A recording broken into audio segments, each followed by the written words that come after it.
curtail all of our freedoms and civil liberties, which brings me on to these great freedom trucker convoys, which are now spreading across the world.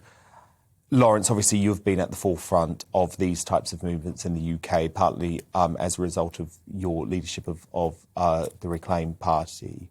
So do you think that there needs to be freedom convoys in Wales, for example, and in Scotland, where the devolved leaders there, you know, Mad Dog Drakeford and Scheming Sturgeon, don't seem to want to remove these restrictions for some reason?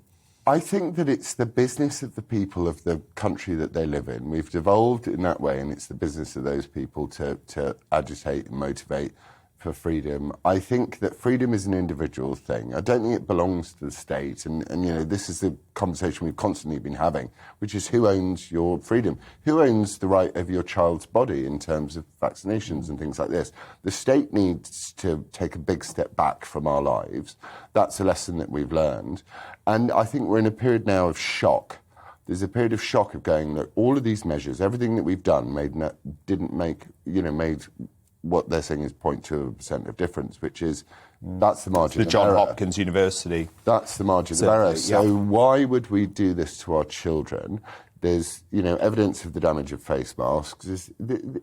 What we need to do, we're in shock at the moment, and what we need to do is we just need to calm down, because you don't want anger. And why the Canadian truckers are so good is because they've thought this through. And this is why we need to understand. One of the things that's really annoyed me, now that COVID they've squeezed it dry, is that we're now going back into racism. Everything's racist again.